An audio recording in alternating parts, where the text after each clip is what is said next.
अयोध्या में राम मंदिर के निर्माण के लिए भव्य कार्यक्रम की तैयारी है। 5 अगस्त को प्रधानमंत्री नरेंद्र मोदी शिलान्यास करेंगे। लेकिन कुछ ऐसे किरदार हैं जिन्होंने अपना पूरा जीवन प्रभु श्री राम के मंदिर निर्माण के लिए लगा दिया है। जी हम बात कर रहे हैं विनय कटियार से, जो बजरंग दल के संस्थापक राष्ट्रीय अध्यक्ष हैं, 5 बार सांसद रह चुके हैं, 3 बार लोकसभा और 2 बार राज्यसभा। इसके अलावा बीजेपी के राष्ट्रीय महामंत्री और बीजेपी के राष्ट्रीय उपाध्यक्ष रह चुके हैं। विनय कटियार हमारे साथ हैं।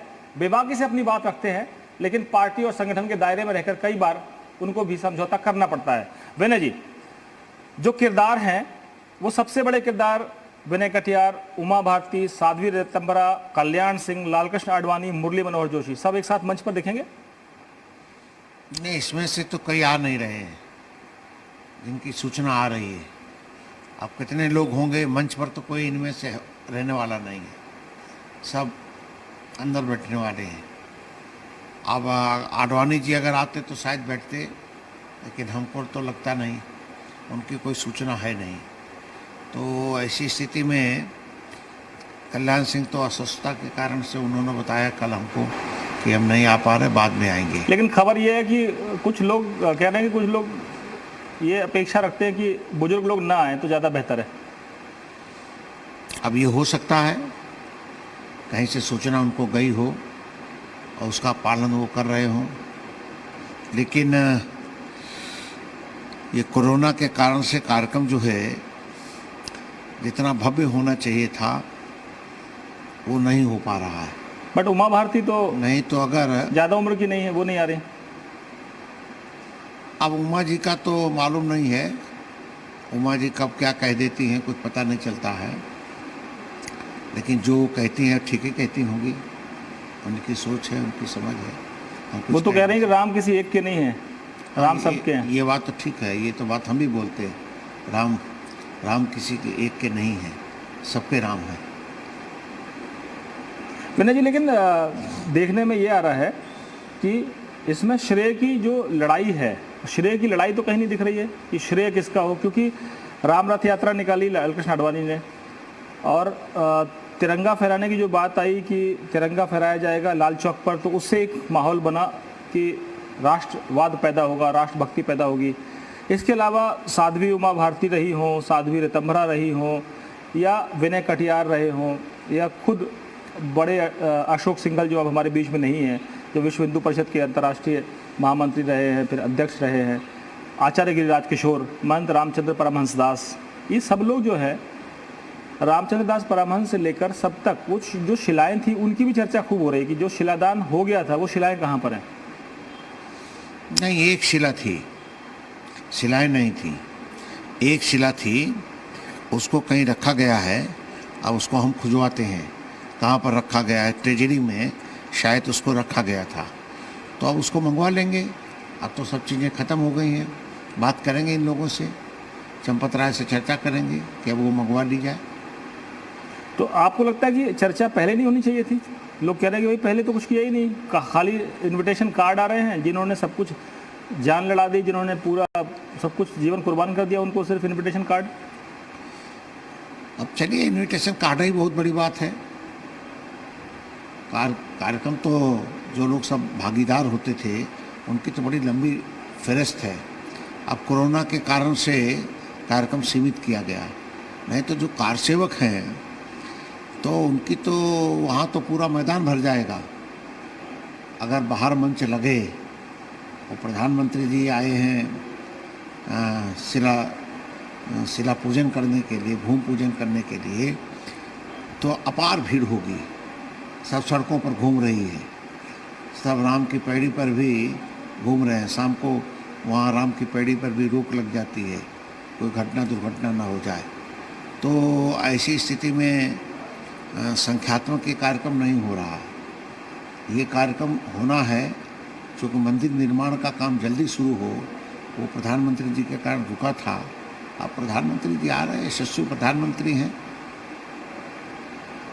विनय जी, लेकिन कह रहे हैं कि शिलादान के बाद शिलान्यास भी जो है होगा, मान लीजिए।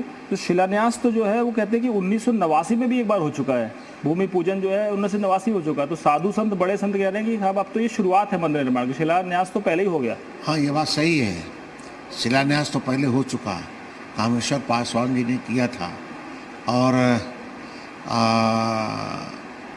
बड़ा सोच समझ करके उनसे कराया गया था।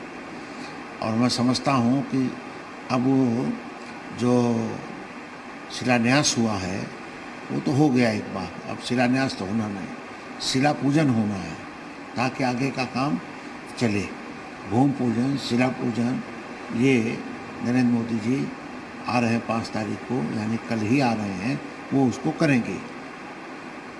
आप जो है बजरंग दल के संस्थापक राष्ट्रीय अध्यक्ष हैं और आपके ऊपर ये जिम्मेदारी थी कि इस आंदोलन को गति दी जाए। बीच बीच में ऐसा लगा था कि ये आंदोलन अपने मूल स्वरूप से भटक गया है, या कई बार ऐसा लगता था कि अब इसमें वो धार नहीं रही, लेकिन अशोक सिंघल हों या आचार्य गिरिराज किशोर हों, महंत रामचंद्र दास परमहंस हों, या और भी बड़े बड़े संत थे, महंत अवैधनाथ थे, सब ने मंत्रणा बना के लगातार इसको जीवित रखा। आज आपको लगता है कि उनके पुण्य का, या देवराहा बाबा की चर्चा बहुत करते थे अशोक सिंघल जी, उनके कर्मों का, उनके पुण्य का वो आप लोगों को देखने का अवसर मिला कि भाई आज कम से कम चलिए ये शुरू हो गया, और आप लोगों का जो पूरा जीवन इसमें लग गया, कम से कम आज आप संतुष्ट होंगे? मैं पूरी तरह संतुष्ट हूँ, और संतुष्ट क्या हूँ, बड़ी प्रसन्नता है। और देवराहा बाबा जी एक बात कहते थे, मजीरा बजाते चलो, राम मंदिर बनेगा। माननीय अशोक जी इसकी चर्चा बहुत करते थे। हम देवराहा बाबा से मिलने गए थे, माननीय अशोक जी भी थे, दाऊदयाल खन्ना भी साथ में थे, उनके साथ मिले थे। तो उन्होंने एक ही बात कही थी, हम लोग कमर से पानी में खड़े थे, देवरिया गए थे, और यही कहा कि बच्चा आप लोग जो है बस खंजरी बजाते रहो, उसको बंद मत करो, सब भगवान कर देंगे, और ये राम का मंदिर बनना है, कोई रोक नहीं सकता। तो वो आ गया समय राम मंदिर बनने का। एक बार बाबा भी बीच में नहीं है जी।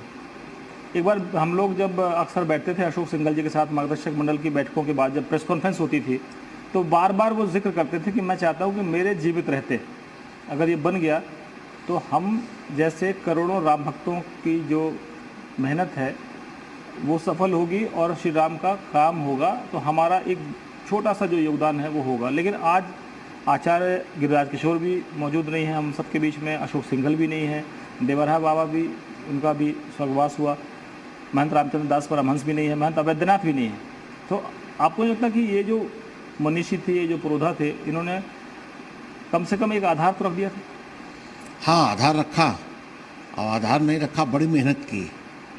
माननीय अशोक जी ने तो अटूट मेहनत की, और माननीय अशोक जी में एक विशेषता थी, जिससे बात करते तो व्यक्ति प्रभावित होकर जाता था और सहज तैयार हो जाता था राम जन्मभूमि के लिए। तो सब संतों को भी उन्होंने जोड़ने का काम किया। देश के अंदर बहुत सारे संतों के मठाधीश हैं, सब जुड़ गए थे, लगभग 1-2 को छोड़ दिया जाए, लगभग सब जुड़ गए थे, और बहुत अच्छा काम किया माननीय अशोक जी ने संतों को जोड़ने का काम। और अगर केवल संत सभा ही हो जाती तो बहुत बड़ी सभा हो जाती यहाँ, लेकिन अब कोरोना के कारण से लिमिटेड कर दिया गया। कुछ अयोध्या के स्थानधारियों को बुलाया गया है, जो मैंने सुना है। अभी कितनी लिस्ट है, क्या है, हमको जानकारी नहीं है। विनय जी, अक्सर ये चर्चा होती है कि वेटिकन सिटी हो, मक्का मदीना हो, उससे भव्य दिव्य जैसे उसी तरह से कुछ ऐसा बने कि जो हिंदुओं की आस्था का सबसे बड़ा केंद्र होगा पूरी दुनिया में, वो अयोध्या होगा, राम मंदिर होगा। आपको लगता है कि वो जो दिमाग में आप लोगों की कल्पना थी वही साकार होने वाली है या कुछ और अलग होगी? नहीं, अलग कुछ नहीं होने वाला है। मंदिर का व्याप बढ़ा दिया गया है, पहले छोटा बन रहा था, जगह का अभाव था, अब कोई जगह का अभाव नहीं है। जो भी भवन भी आएंगे उनको हटाया जाएगा, जैसे मानस भवन है उसको हटाया जाएगा, एक आध मंदिर हटाए जाएंगे, ये सब काम होगा, और ये पूरा काम पूरा करना है। विनय जी, एक बात और जो सबसे अहम है वो ये है कि अक्सर ये कहा जाता है कि अगर ये बात सुप्रीम कोर्ट के फैसले से हल हो गई है और मुस्लिम पक्ष पहले ही मान जाता तो शायद ये इतना लंबा नहीं खिंचता, लेकिन देर आए दुरुस्त आए, सुप्रीम कोर्ट का फैसला ही सही, चलिए हिंदुओं के हक में आया, राम जन्मभूमि के हक में आया। तो आप लगता है कि सारे विवाद यहीं खत्म है, या मतलब आपको लगता है कि अभी कुछ बचा है? नहीं, सारे विवाद खत्म हो गए हैं सुप्रीम कोर्ट के निर्णय आने के बाद। लेकिन दुख इस बात की है, अटल जी ने जो बात कही थी मुसलमानों के साथ बातचीत में कि भाई सरयू नदी के उस पार तुम ज़मीन ले लो, टेक्निकल एजुकेशन खोलो, वहाँ पर बहुत बड़ा परिसर देंगे, करीब 40 एकड़ की ज़मीन देने की बात कर रहे थे। और कहा तुम लोग ले लो, पैसा भी उसके लिए कुछ सरकार सैंक्शन कर देगी, लेकिन काम करो। अब वो तैयार नहीं हुए। अब 5 एकड़ की भूमि में तैयार हो गए कोर्ट का निर्णय आने के बाद, 5 एकड़ भूमि में। लेकिन अच्छा है, देश आए दुरुस्त आए, हमको कोई आपत्ति नहीं है। लेकिन अगर ये पहले हो गया होता तो ये जितने नाम आपने गिनाए जो हमारे बीच में नहीं है, वो सब आज हमारे बीच में होते। तो आप ये माने कि हिंदुओं और मुसलमानों के बीच में जो विवाद चल रहे थे जगह जगह, चाहे वो काशी विश्वनाथ हो, चाहे मथुरा में भगवान राम कृष्ण की जन्मस्थली का हो, उसको हम मान लेंगे यहाँ से विराम लगे या नहीं? अयोध्या तो हम लोग नारा लगाते थे झांकी है, मथुरा काशी बाकी है। तो ये जो मथुरा और काशी है, अब मेरा काम तो यहाँ से पूरा हो गया। जिनका निर्माण का करने का दायित्व है वो निर्माण कराएं।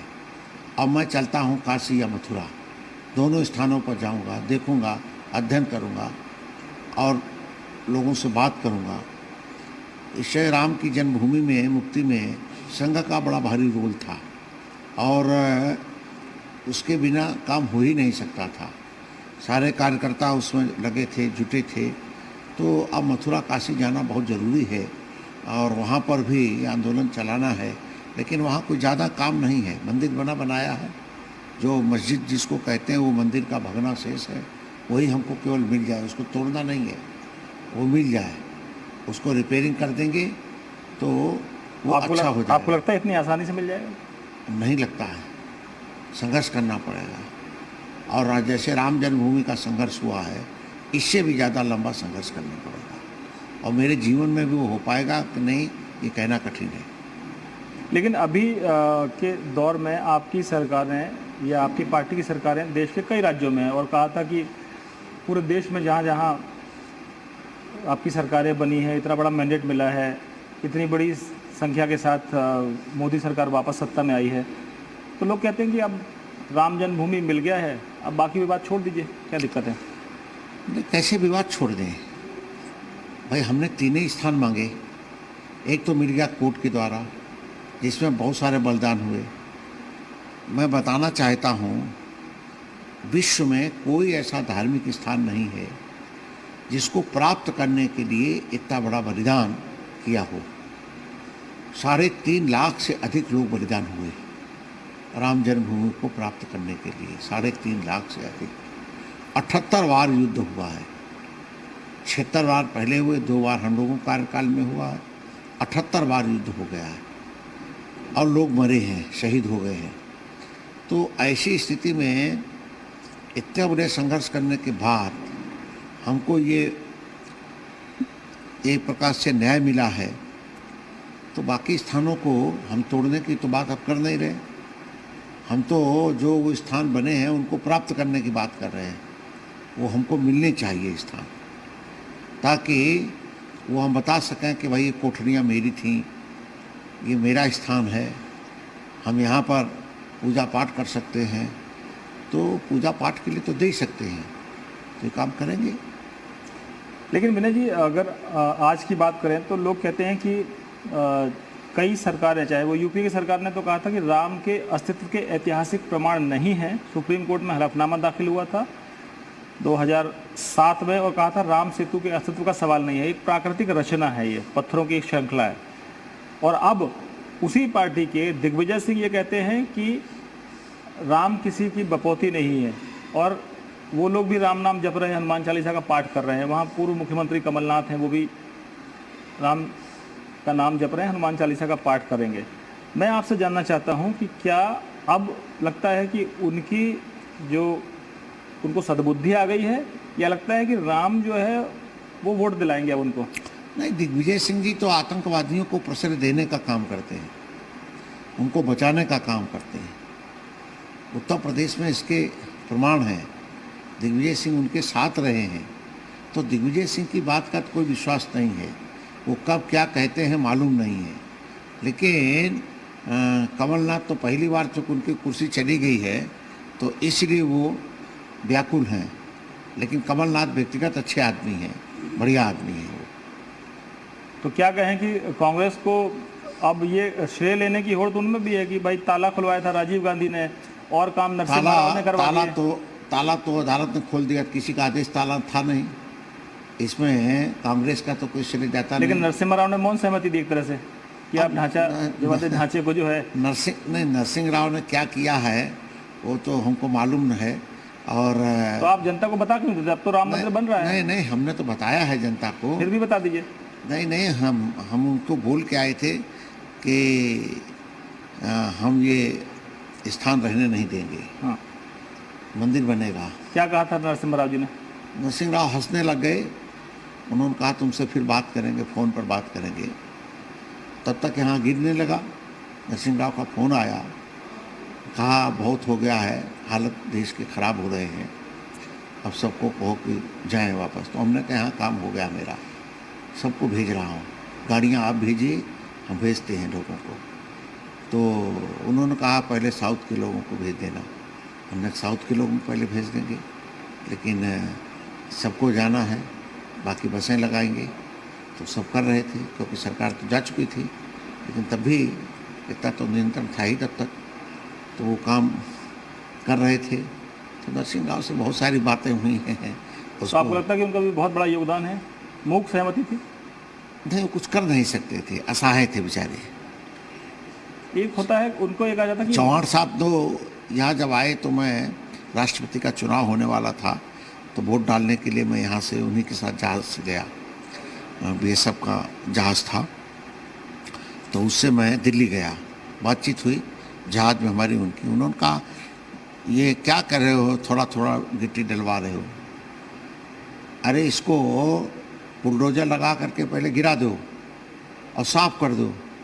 हमने कहा आप कह रहे हो? कहा मैं कह रहा हूँ। तो हमने कहा आप बोल दो ना प्रेस को। तो उन्होंने कहा प्रेस को नहीं बोलूँगा, लेकिन तुमको मैं बोल रहा हूँ। तो ये सब अंदर से हिंदू थे, काम इन्हें चाहते थे, लेकिन वोट के लालच कारण कुछ बोल नहीं पा रहे थे। वोट दिखाई दे रहा था। कदाचित अगर ये काम किए होते तो आज स्थिति दूसरी होती।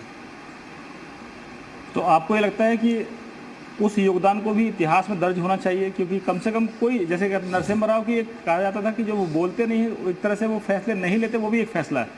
अगर उन्होंने आप लोगों को रोकने के लिए फोर्स भिजवा दी होती, गोलियां चलवाई होती, तो वो कर सकते थे। लेकिन उन्होंने जब फैसला नहीं किया, इसका मतलब वो आपके साथ थे। नहीं, फोर्स तो वो भेज नहीं सकते। जितना भेजना था फोर्स उन्होंने सब भेजा। अब इससे अधिक तो फोर्स आ नहीं सकता था। कल्याण सिंह मुख्यमंत्री थे, उन्होंने लाठी गोली चलाई नहीं, क्योंकि काम तो उनका था ना, कल्याण सिंह जी का। तो सरकार तो हमारी गई, 4 सरकारें हमारी चली गई, उसी पर उन्होंने ले ली। अर्जुन सिंह के कहने पर दबाव बना करके हमारी सरकारें चली गई। तो ये काम तो कांग्रेस करती रही है ना। कांग्रेस तो चाहती थी कि ऐसा कुछ हो जिससे सरकारें चली जाएं। तो सरकार बनाने के चक्कर में पड़े रहते हैं। उनको सत्ता चाहिए, बाकी कुछ नहीं। लेकिन नकदी नारायण चाहिए उनको। विनय जी, एक ऐसा सवाल है जो आपके पार्टी के लोग भी पूछते हैं और आपकी पार्टी के समर्थक भी पूछते हैं और देश की जनता भी जानना चाहती है कि जिन्होंने राम के लिए रथ यात्रा निकाली, जिन्होंने देश के राष्ट्रवाद को जगाने के लिए झंडे फहराए, जिन्होंने देश के इस हिंदू समाज को इकट्ठा करने के लिए संघर्ष किया, जिन्होंने अपनी कुर्सियां गंवा दी, वो मार्गदर्शक मंडल में बैठ गए जाके। इतने पर आए हो। अब ये क्या बताया जाए, जो भी निर्णय है केंद्र का वो हो रहा है। पार्टी संगठन तो सबका होता है, लेकिन दुर्भाग्य है, पार्टी संगठन तो सबका होता है। लेकिन दुर्भाग्य है, उनको बचना चाहिए था, लोगों को इग्नोर नहीं करना चाहिए था। उम्र को देख करके इग्नोर करना ये अच्छा नहीं है। उनके मन में टीस नहीं होगी? पूरी टीस है, जबरदस्त टीस है। क्योंकि मैंने लाल कृष्ण आडवाणी जी का एक इंटरव्यू किया था प्रधानमंत्री के उम्मीदवार के तौर पर, जब वो चुनाव लड़ रहे थे, तब बार बार वो इस बात का जिक्र करते थे कि मैं चाहता हूं कि प्रधानमंत्री बनूं या ना बनूं, राम मंदिर ज़रूर बने। लेकिन आज वो जीवित रहते हुए भी यहाँ पर मौजूद नहीं। मुरली मनोहर जोशी भी एक तरह से लगता है कि अज्ञातवास में है। हाँ हाँ, उनको किसी भी प्रकार से लाना चाहिए था यहाँ पर, जैसे भी हो। सरकार अपनी थी, जहाज भेज देते या टिकट कटाते थे, वहाँ से सब व्यवस्थाएं हो जाती, कुछ कर सकते, लेकिन इनको लाना चाहिए था यहाँ, हर हालत में लाना चाहिए था, वो अच्छा रहता। राम मंदिर के आंदोलन को आपने करीब से देखा है, हर रणनीति में लगभग देखा नहीं, चलाया है जी। हाँ, नहीं, लगभग हर रणनीति आपने बनाई है और उसको ज़मीन पर उतारा है, और बहुत सी ऐसी चीज़ें जो हम नहीं जानते, जो देश की जनता नहीं जानती, वो आप जानते हैं। आप किन लोगों को श्रेय देंगे कि जिन लोगों ने इसको यहाँ तक पहुँचाने का पूरा, आपके अलावा मैं कहता हूँ कि इस कार्य को पूर्णाहुति तक पहुँचाया? माननीय अशोक सिंघल, पहला नाम आचार्य गिरिराज किशोर जी, और राष्ट्रीय स्वयंसेवक संघ, उनका शीर्ष नेतृत्व, जिन्होंने इस प्रकार का काम किया, सब पहुंचाया। और उसको जब संघ की चर्चा करता हूं तो लगता है कि सब लोग उसमें आ गए। संघ में जब बात आती तो हम भी संघ के कार्यकर्ता हैं, माननीय अशोक सिंघल भी संघ के कार्यकर्ता थे, बाकी आचार्य जी भी थे, ये सब लोग थे। तो संघ के बिना तो कुछ होने वाला नहीं। और संतों में किसको याद करेंगे आप? हैं? संतों में स्वामी वामदेव जी महाराज हमारे बीच में नहीं है, वो बिल्कुल डटे रहते थे। परमहंस रामचंद्र दास की बात करेंगे, महंत अभयनाथ जी की बात करेंगे, ये सब मूर्धन्य लोग थे। नृत्य गोपाल दास जब संघर्ष हुआ तो उन्होंने बड़ा साथ दिया। कई बार तलवारें खिंच गई। जब वाजपेयी सरकार थी तो अशोक सिंघल जी के बीच में और वाजपेयी जी के बीच में एक टकराव की स्थिति आ गई थी इसी शिलादान को लेकर, और महंत रामचंद्र दास परमहंस जी इस पर अड़ गए थे कि वो शिलादान करेंगे, तब उनको मनाया गया था। तो ऐसा लगता था कई बार कि सत्ता में आके वाजपेयी सरकार भी वोट के लिए मजबूर हो गई थी, और इसे आरोप खुलकर लगाए थे अशोक सिंघल जी ने कई बार कि अब ये सत्ता के मद में चूर हो गए हैं, अब ये भूल गए राम को, ऐसे भी आरोप लगे थे। नहीं, उस समय तक तो ढांचा जा चुका था ना, ढांचा तो जा चुका था, कुछ करना नहीं था। शिला केवल पहुंचानी थी तो शिला पहुंचा देनी चाहिए थी, लेकिन उन्होंने प्रतिबंध लगा दिया। किन कारणों लगाया मालूम नहीं हमको, लेकिन हम लोगों ने कहा था कि ये अच्छा नहीं हुआ, साथ नहीं दिया हम लोगों ने। तो आपको लगता है कई बार बीजेपी भी वोट और सत्ता के चक्कर में बैकफुट पर चली जाती या गई थी? अब जो भी कारण रहा हो उसको कह सकते हो, कई सब अर्थों में कह सकते हो। वोट का लालच हो सकता है, कानून व्यवस्था के नाम पर लोग, उनको मालूम था कि ये सब बड़े आक्रामक हो जाते हैं, बजरंगी जो हैं कंट्रोल में रहते नहीं, वहाँ गए तो फिर कहीं कहीं तोड़ फोड़ कर दें, शायद इस शंका के कारण से उन्होंने यहाँ पर प्रतिबंध लगा दिया। अब आप ये मानते हैं कि ये एक तरह से पूरे दुनिया में मक्का मदीना, वेटिकन सिटी जो ईसाई समुदाय का है या मुस्लिम समुदाय का मक्का मदीना है, इन सब के बराबर में एक हिंदुओं की आस्था का बड़ा केंद्र, भव्य दिव्य जो आप लोगों की परिकल्पना थी, वो साकार होगी? जरूर होगी, और उसी अनुरूप बन रहा है, उसी अनुरूप अब विस्तार हो रहा है। उसका मॉडल का भी अब 5 गुम्बद हो गए, पहले 3 थे, 2 गुम्बद बढ़ा दिए गए, अब 5 गुम्बद हो गए।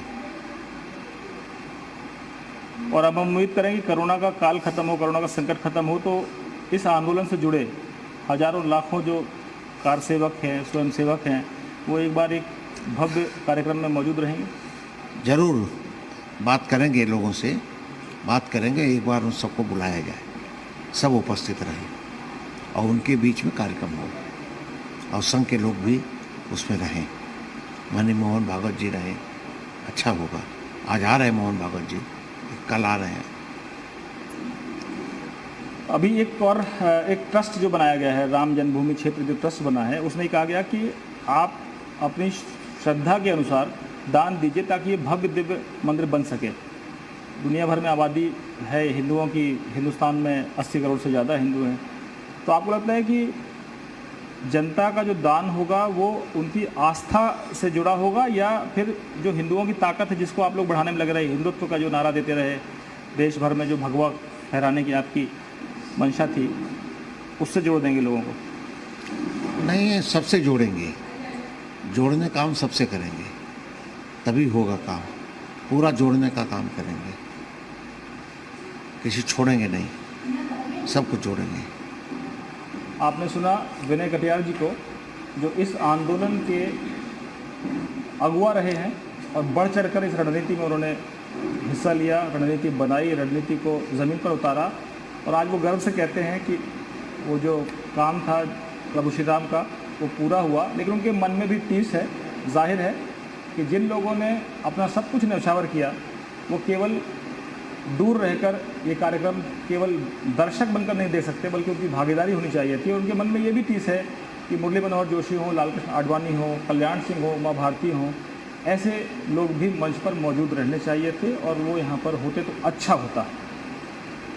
तो हम उम्मीद करते हैं कि आने वाले दिनों में हिंदुओं की जो आस्था का ये केंद्र है, भव्य और दिव्य राम मंदिर देखने का आप सबका सपना पूरा होगा।